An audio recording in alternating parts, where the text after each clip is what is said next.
여러분 안녕하세요. 네, 만나 뵙게 돼서 반갑습니다. 저는 오늘 사회를 맡게 되었는데요. 경락경영학회 고시이사를 담당하고 있는 이봉효라고 합니다. 반갑습니다. 네, 오늘 2024년 갑진년 청룡의 해 첫 번째로 개최되는 우리 경락경영학회 학술 아카데미에서 사회를 맡게 되어서 영광으로 생각하고요. 또 훌륭한 교수님들을 연자로 모시게 된 것을 아주 기쁘게 생각합니다. 네, 그러면 본격적으로 오늘 학술 아카데미를 시작하겠습니다. 오늘 두 분의 연자를 모셨는데 첫 번째로 발표를 해주실 분은 서울대학교 의과대학 생리학 교실에서 연구를 하고 계시는 이재건 선생님입니다. 네, 이재건 선생님은 주로 손해에 대해서 연구를 하고 계시는데 오늘 손해의 기능에 대한 새로운 이해, 몸과 마음의 관계, 우리 경락경혈학 연구하시는 분들이 손해에 대해서 좀 관심을 이렇게 좀 가지면 좋겠다, 이런 말씀을 좀 해주실 것으로 기대가 됩니다. 네, 그러면 네, 이재건 선생님의 재미있을 것으로 기대되는 강연을 네, 박수로 청해 듣겠습니다. 네, 부탁드립니다. 네, 안녕하세요. 먼저 발표를 하기에 앞서서 이런 자리에 초청을 해주신 김지호 교수님께 정말 감사드리고, 좀 준비를 해주신 관계자분들께 감사드립니다. 먼저 제 소개를 하자면, 소개를 잘 해주셨는데, 저는 이제 현재 서울의대 생리학교실에서 신경생리를 공부하고 있는 이재건입니다. 저는 주로 손해에서의 학습과 기억에 초점을 맞춰서 연구를 하고 있고, 이 발표 내용은 최근에 출판된 논문 내용을 기반으로 발표를 하고자 합니다. 제목은 이제 손해의 기능에 대한 새로운 이해, 몸과 마음의 관계라는 제목으로 준비를 해 보았는데요. 먼저 손해의 기능에 대해서 먼저 살펴보겠습니다. 손해는 전통적으로 알려진 운동을 조절하는 뇌의 영역입니다. 다들 잘 아시겠지만 주로 이 움직임이나 자세, 균형을 제어를 하고 운동 학습을 통해서 운동 능력의 향상되는 것을 담당을 하고 있습니다. 이 손해가 제 기능을 하지 못하는 실조증 환자 같은 경우는 술에 취한 모습이나 발음이 어눌해지거나 안구 운동 장애 같은 움직임에 장애가 나타나는 것을 알 수 있습니다. 하지만 최근 들어서는 이 손해의 비운동성 기능에 대해서 활발히 연구가 되고 있는데요. 예를 들어서 보상 반응이나 사회적 행동, 공격성, 포만감 혹은 통증에 관여를 하고 있다고 알려지고 있습니다. 그 중에서도 제일 활발하게 연구되고 있는 분야는 바로 공포 기억에 관한 손해의 기능인데요. 손해 네트워크를 잠깐 살펴보겠습니다. 손해는 다음과 같은 세포들과 영역들로 구성이 되어 있습니다. 이 제 발표에서 다루고자 하는 서킷을 좀 살펴보자면 외부에서 들어오는 신호가 뇌교에 있는 이제 폰타인 뉴클리어스에서 처리가 되고 이 폰타인 뉴클리어스 셀의 엑소닌 모시5를 통해서 손해 과립 세포로 전달이 됩니다.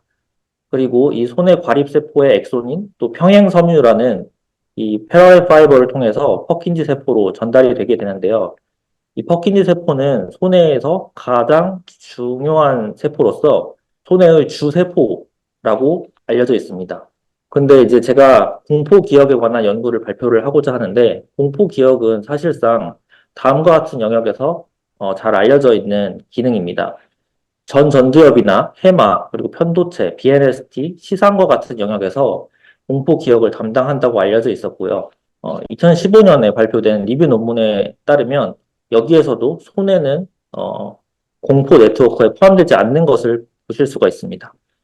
네, 하지만 이 논문이 나온 후에 바로 다른 저자들이 손해도 이 공포 네트워크에 포함될 수 있다라는 주장을 제시를 하였는데요. 이 주장을 제시할 수 있었던 근거는 공포 조건화, 즉 공포 기억을 학습한 후에 아까 말씀드렸던 평행섬유와 퍼킨지 세포의 사이의 시냅스에서 장기 강화, LTP가 유도가 됩니다. 그리고 이 LTP가 일어나지 않는 어떤 특이한 그 G를 사용하게 되면 이 공포 기억이 바로 다 사라지는 것을 알 수 있는데요. 따라서 이 손해에서는 이 페라알파의 뭐 평행섬유와 퍼킨지 세포 사이의 시냅스가 장기 강화가 일어나는 것이 중요하다라고 주장을 하고 있습니다. 따라서 아까 보여드렸던 회로에서 외부의 소리가 이렇게 전달되는 과정에서 여기서 신호가 증폭되는 과정이 공포 기억에 중요하다라고 알려져 있고요. 하지만 이런 학습과 기억에서 이 뇌로 들어가는 신호가 출력으로 나올 때 변화가 일어나는 것을 신경 가소성이라고 이야기를 합니다. 지금까지 잘 알려져 있는 신경 가소성의 한 종류는 시냅스 가소성인데요. 시냅스 가소성은 이 두 개의 신경세포가 서로 신호를 전달하는 과정에서 신경 전달 물질의 분비가 늘어나거나 줄어드는 이런 분비 조절에 의한 메커니즘 혹은 이 신경 전달 물질이 바인딩하는 이 수용체의 발현량이 늘어나거나 줄어드는 이런 시냅스 가소성이 가장 잘 알려져 있습니다. 하지만 제가 이번 연구에서 다루고자 했던 것은 내재적 가소성으로, 내재적 가소성은 시냅스를 통해서 들어오는 신호들이 이러한 액션 포텐셜, 활동 전압을 만드는 과정에서 관여하는 이온 채널들이 변화하는 것을 의미합니다. 그래서 신호들이 전달되는 과정에서 신경세포 사이에 증폭되거나 감소되는 것도 중요하지만 한 신경세포 내에서 이 신호들이 어떻게 또 증폭되고 감소하는지 또 중요하다고 알려져 있습니다. 그리고 이것을 의미하는 것이 내재적 가소성이라고 합니다.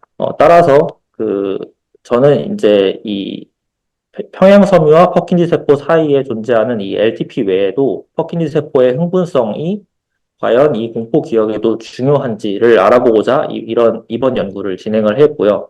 이번 연구에서 사용한 테크닉을 잠깐 말씀드리자면 첫 번째로 패치 클램프 레코딩이라고 하는 전기 생리학 기법을 사용했습니다. 이 기법은 신경세포 하나를 얇은 유리관으로 붙잡아서 이 신경세포로 전달되는 신경 전달 물질의 전류의 크기를 측정을 하거나 거꾸로 전류를 가함으로써 이 신경세포가 액션 포텐셜이 유도되도록 할 수 있는 기법을 이야기합니다. 그리고 다음으로는 이 공포 기억을 형성시켜주기 위해서 하는 가장 고전적인 방법이 이 공포 조건화 패러다임인데 이 공포 조건화 패러다임은 원래는 아무런 공포 기억이 없는 생쥐에다가 소리와 전기 쇼크를 같이 연합시켜주게 되면 이 생쥐는 이 다음부터 이 소리에 대한 공포 기억을 형성하게 됩니다.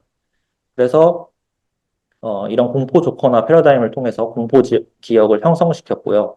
그리고 이 공포 기억이 형성되는지를 판단하는 방법은 프리징이라고 하는 특이한 이제 행동이 있는데 사람도 뭐 쥐와 마찬가지로 무서우면 약간 얼어붙게 되는 그런 현상이 있는데 이런 행동은 원래는 새와 같은 이런 포식자들에게 들키지 않기 위해서 그런 확률을 낮추기 위해서 생겨났다고 알려져 있습니다. 따라서 이런 프리징 비헤이비어를 측정을 함으로써 공포 기억이 얼마나 형성되어 있는지를 알 수 있습니다. 다음으로 이제 실험 결과를 말씀드리겠습니다. 저는 이제 unpaired, paired 그룹이라고 하는 두 가지 그룹을 사용을 했는데 unpaired는 소리와 이 전기 자극이 24시간이 떨어져 있어서 연합되지 않는 즉 공포 기억이 형성되지 않는 그룹을 대조군을 얘기를 하고 paired 그룹은 소리와 전기 자극이 잘 연합이 되어서 공포 기억이 형성되는 그룹을 이야기를 합니다. 실험 스킴은 피어 컨디셔닝, 공포 조건화를 통해서 공포 기억을 형성시키고 1시간 후에 소리를 들려줌으로써 그 프리징 비헤이비어를 측정해서 공포 기억이 얼마나 형성되는지를 측정을 합니다. 그리고 그 이후에 이제 쥐를 세크리파이스 해서 그 다음에 소뇌를 꺼낸 다음 거기에서 전기생리학적인 그런 실험을 진행을 하였습니다. 이 C 패널을 보시게 되면 이거는 이제 푸시작에 대한 전기 자극에 대한 두 가지 그룹의 반응성을 나타내는 건데 두 그룹에서 이 전기 자극에 대한 반응성은 차이가 없었고 그리고 베이스라인 톤이 없는 상태에서도 프리징에서는 차이가 없었지만 톤이 들려주는 상황에서는 페어드 그룹은 공포 기억이 잘 형성되었기 때문에 프리징이라는 특이한 이제 비헤비어를 보는 것을 알 수 있습니다. 공포 기억이 잘 형성되는지를 이제 먼저 확인을 하고 그 다음에 이제 패치 클램프를 통해서 퍼킨지 세포의 흥분성을 측정을 해보았습니다. 퍼킨지 세포는 특이하게 자발적 발화, 스폰테니어스 파이어링이라고 하는 마치 좀 심장처럼 가만히 있어도 뛰는 세포입니다. 그래서 이 스폰테니어스 파이어링을 측정을 했을 때, 그리고 혹은 전류를 주었을 때 발생하는 활동 전압의 개수, 두 가지 경우 모두에서 이 페어드 그룹, 공포 기억이 형성된 퍼킨지 세포는 흥분성이 더 낮아 있었습니다. 그래서 덜 뛰게 되는 그런 현상을 확인을 할 수 있었고, 이 개체별로 묶었을 때도 프리징을 많이 하는 쥐, 즉 공포 기억이 더 많이 형성된 쥐에서 나온 퍼킨지 세포의 파이링 레이트이 낮아져 있음을 확인할 수 있었습니다. 그래서 따라서 이 결과를 통해서 공포 기억 형성이 퍼킨지 세포의 흥분성을 감소시켰다는 것을 알 수 있었습니다. 그렇다면 그 다음으로 서론에서 말씀드렸던 공포 기억은 평행섬유와 퍼킨지 세포의 LTP도 중요하다고 말씀드렸는데, 이 LTP와 흥분성 감소가 만나면 어떤 일이 발생할지를 확인하기 위해서 이 평행섬유를 10번을 자극하면서 퍼킨지 세포에서의 발생하는 활동 전압의 개수를 측정했습니다. 먼저 이 LTP가 잘 유도되는지를 확인하기 위해서 자극 세기를 다르게 하면서 발생하는 흥분성 시냅스 후 전류를 측정을 했고, EPSC를 측정을 했고, 이 페어드 그룹에서 더 높게 형성이 되어 있는 것을 통해서 이전 보고들과 마찬가지로 PFPC 사이의 시냅스에서 LTP가 잘 유도됐다를 확인할 수 있었습니다. 그래서 40 마이크로 암페어의 자극 세기를 했을 때 페어드 그룹에서 더 큰 EPSC가 발생을 했고, 그거를 10번 자극을 했을 때 발생한 액션 포텐셜의 개수를 비교를 해봤는데, 신기하게도 이 페어드 그룹과 언페어드 그룹이 비슷했습니다. 이것은 좀 제가 예상했던 결과랑 달랐는데, 왜냐하면 EPSC가 원래 더 큰 상황에서는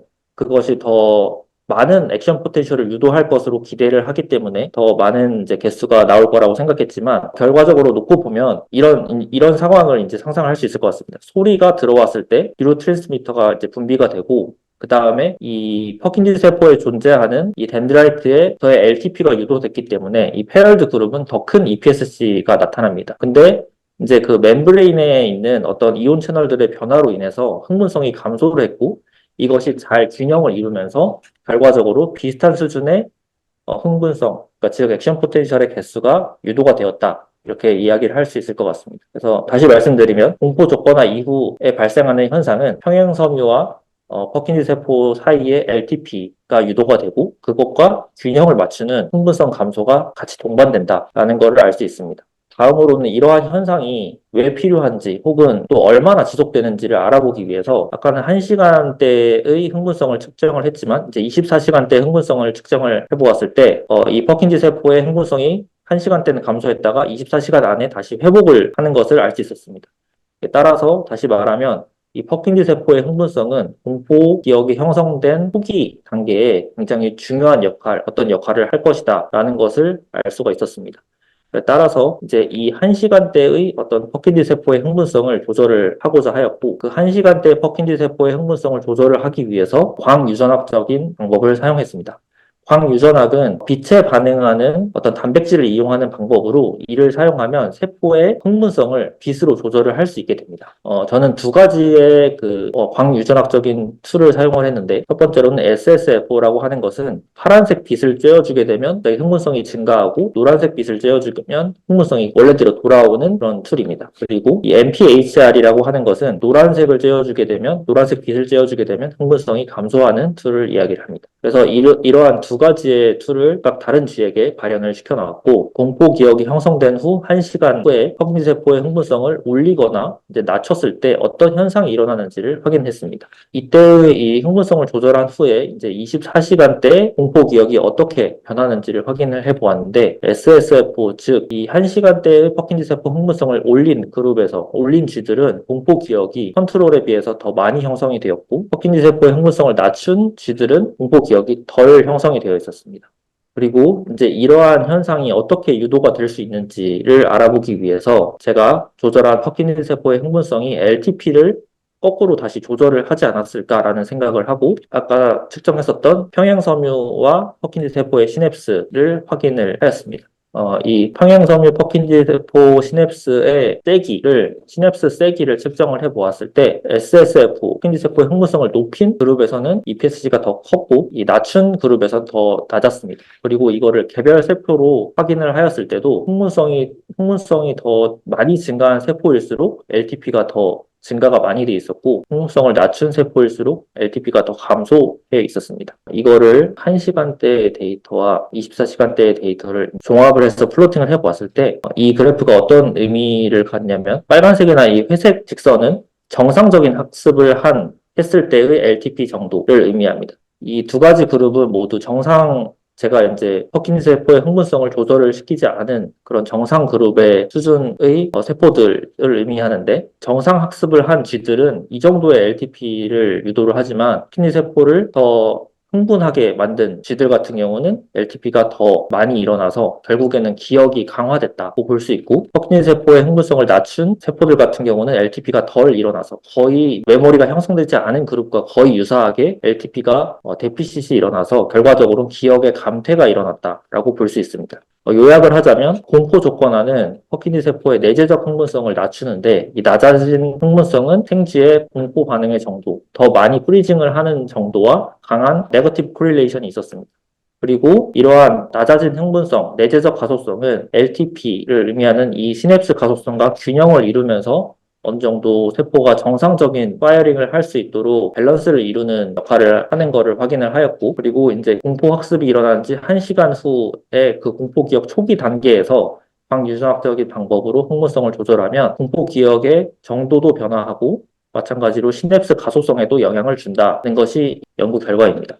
여기서 이제 좀 알 수 있는 것은 기억이라고 해서 더 많이 형성된다고 해서 좋은 것만 아닙니다. 특히 이 공포 기억 같은 경우는 아예 없으면 생존에 불리하지만 더 많이 형성되면 뭐 PTSD 같은 질병까지 이어질 수 있습니다. 그리고 이 연구 결과의 의의는 그 내재적 가소성이 어떤 학습과 기억에 기여를 한다는 것은 알려져 있지만 이런 식으로 어떤 시냅스 가속성과 균형을 이루면서 어떤 기능을 하는지 밝힌 이제 첫 논문이라고 생각을 하고 있습니다.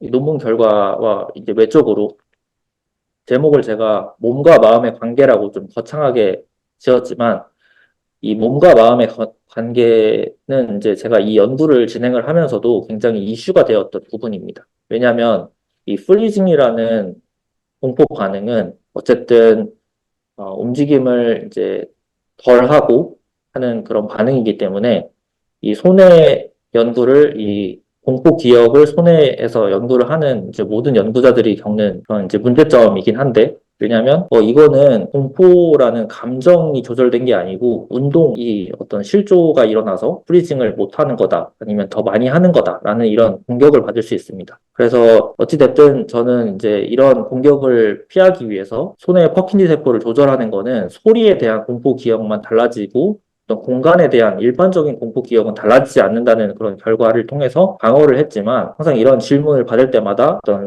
신체의 조절 요소인 이제 몸과 감정인 마음이 따로 존재할 수 있는 것인가 하는 좀 의문이 들었습니다.